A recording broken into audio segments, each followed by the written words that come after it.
A day in my life, one day off. Yo, what's up mga idol? Tara, samahan nyo naman akong gumala. Ngayong araw pala mga idol, pupunta ako sa Siao Wolay.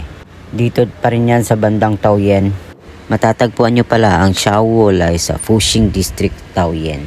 1 hour and 15 minutes ang binyahe ko mula Chupei. Sa higit isang oras na biyahe ko, marami na rin akong nakitang magagandang view. Lalong-lalo na tong tulay na dinaanan ko. Nga pala, sa may mga balak pumunta ang Siao Wolay. May 3 gas station kayo madaanan. Di ko in-expect na may tunnel pala akong madadaanan. Na-amaze ako sa tunnel na to kasi ang haba. First time ko pa pala pumunta dito kaya hindi ko pa alam yung daan. Kaya salamat talaga kay Google Maps. Sa mga Google Map ang gamit dyan, huwag nyo lang kalimutan na i-motor mode nyo yung Google nyo para hindi kayo mapunta sa freeway. Kasi minsan nakakalito yung daan dito sa Taiwan. At yun na nga mga idol, nandito na ako sa Siao Wolay. Ito pala ang unang bubungad sa'yo. Bumaba muna ako para tanungin yung guard, baka kasi may entrance fee. Sabi ko kay sir, Yao Chen ma. Sabi niya naman, Puyong Chen. Kaya yan, nakapasok na akong walang bayad. Pero nasa loob pala talaga ang bayad ng 50 NT. So tara na mga idol, pasukin na natin ang Siao Wolay. Pagpasok ko sa entrance na yan, akala ko malayo pa yung babiyahiin ko. Pero may magandang view pala na bubungad sa akin. At pagpasok ko sa entrance na yan, may nakita akong isang rider na nakatambay sa gilid ng daan. Kaya na-curious ako kung ano yung tinitingnan niya. Kaya inikot ko muna yung motor ko para tingnan kung anong meron sa tinatambayan niya. So yun na nga mga idol. Ang ganda ng nakita ko. Napatigil din talaga ako dito sa lugar na to. Kasi ito pala ang bubungad sa akin pagpasok ko sa entrance. Kung sa personal nyo titingnan yan mga idol, sobrang taas ng falls na yan. Kaya sa pagpasok nyo pa lang sa Siao Wolay, yan na agad ang makikita nyo. Hindi lang iisang falls ang meron dito mga idol, marami pa. Pero sa palagay ko, yan yung pinakamataas na falls. Dito naman sa bandang unahan mga idol, yan naman ang makikita nyong view. Kapag gagamit naman kayo ng telescope na yan mga idol, maghuhulog lang kayo ng 10 NT. Pero di ko na sinubukan kasi sapat na sa mata ko yung ganda ng view. Sa mga gustong pumunta dito tapos stress ka, kailangan mo talagang may kasama. Baka kasi tatalon ka sa lugar na yan. Pero joke lang, talagang mawawala yung stress mo dito kapag pupunta ka. Nakaka-relax na, nare-refresh pa yung utak mo. Yan pala ang bubungad sa inyo mga idol, Visitor Information Travel Office. Diyan kayo magbabayad ng 50 NT bago kayo makapasok sa skywalk nila. Pwede nyo lang din i-park ang motor nyo dyan mga idol. Yun, nakabili na rin ako ng ticket sa wakas. Good for one. Ako lang naman kasi talagang mag-isa. Paano? Busy yung babe ko. Wala pa kasi kaming araw na parehas ang day off. Kaya yan, lagi na lang akong solo flight. Yan pala ang entrance mga idol kapag papasok kayo sa skywalk nila. Ipakita nyo yung ticket nyo, kukunin nila yung kalahati. At huwag nyo naman itapon yung kalahati mga idol kasi yan yung ipapakita nyo dun sa bridge na dadaanan natin mamaya. Ayan si Mayor, excited nang pumunta sa skywalk. Yung pormadong-pormado ka pero absent yung ka-date mo. At yan na nga mga idol, yan na yung pangalawang entrance na papasukan nyo bago nyo mapuntahan yung skywalk.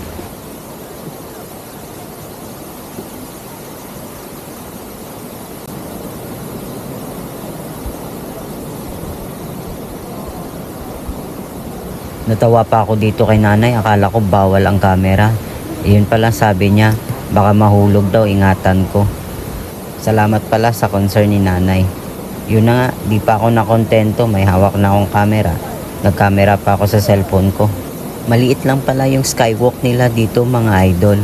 Kaya siya tinawag na Siao Wolay kasi ang Siao, ibig sabihin nun, maliit.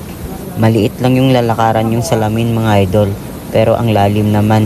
Sa ilalim naman ito, makikita nyo yung falls.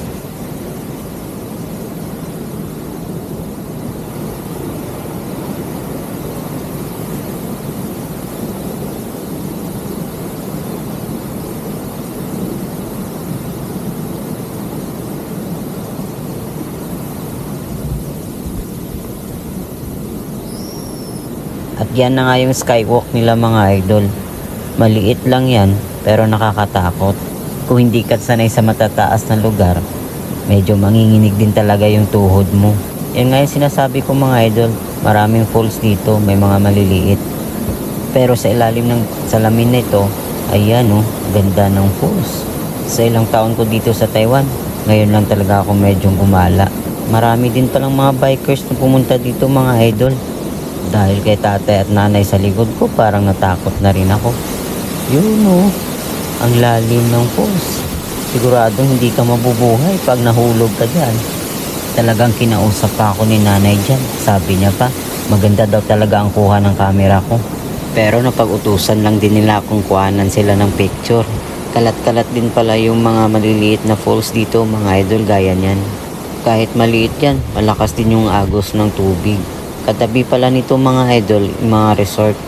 Sa lugar na to mga idol, marami din palang resort dito. Hotel, restaurant, coffee shop. Kaya hindi ka rin talaga magugutom pag pumunta ka dito. Maliban sa mga facilities nila, may hiking trail din pala dyan mga idol. Kompleto pa na talaga dito mga idol. May tourist spot, spa at restaurant. May hot spring din dito mga idol.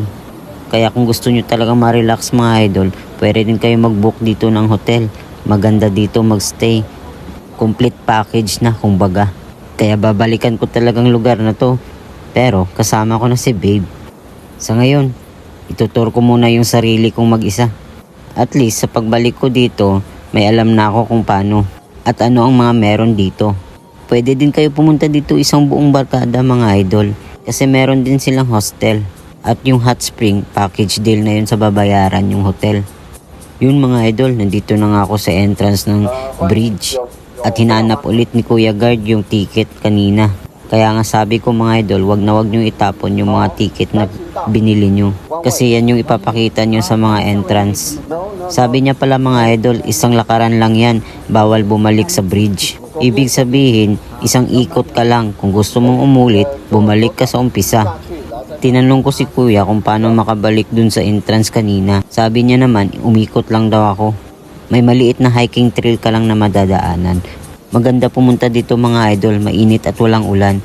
Gaya niyan, hindi masyadong malakas yung hangin, wala ring ulan. Kaya relax at kalmado lang yung tulay. Ang ginawa ko mga idol, nagpicture muna ako dyan kasi bawal nang bumalik pag nakapasok ka na sa tulay na yan. Napakataas pala ng tulay na yan mga idol, medyo gumagalaw-galaw pa. Kaya medyo talagang ayaw kong tumingin sa baba. Kasi pag natingin ako sa baba, baka parang mahuhulog ako. Habang naglalakad na ako sa tulay na yan, parang gusto ko nang tawagin si San Pedro. Pero sulit na sulit yung view mga idol. Tingnan nyo naman. Grabe din yung hawak ko sa camera ko. Kasi nanginginig na ako sa takot niyan. Kasi sobrang lalim ng nasa baba mo. Kaya dire-diretso lang talaga yung tingin ko. Para akong zombie naglalakad. Pero sa isip ko, at least may experience din ako sa mga ganito. Habang nandito ako sa Taiwan, gusto ko puntahan lahat ng tourist spot na makikita ko at kaya kong puntahan. Nilabanan ko din yung takot ko sa sarili ko kasi takot talaga ako sa matataas na lugar. Parang naging challenge na rin sa akin nang dumaan ako sa tulay na yan. Habang naglalakad ako sa tulay na yan, talagang tinatawag ko na si San Pedro. You know, may pakaway-kaway pa ako. Medyo malapit na kasi ako niyan sa finish line. Sabi ko sa sarili ko, yes, I do it. Pero medyo nanigas na yung tuhod ko sa kalagitnaan yan. Sayang, hindi ko nakunan yung hiking trail na palabas dyan. Nalobat na kasi yung camera ko. Dyan pala ang balik nyo, dun sa maliit na falls kapag kapalabas na kayo. Pero nagtaka ako, bakit may butterfly? Baka si San Pedro yan. Talagang ginaid niya ako sa pagdaan ko sa tulay kanina. O isa yan sa mga anghel ko. Salamat nga pala sa pag-guide sa akin. Lalong-lalo na sa pagdadrive ko ng motor. Ang layo pa naman ng binyahe ko. Mga may balak palang pumunta dito guys. Yung daan papunta dito para ding bituka ng manok.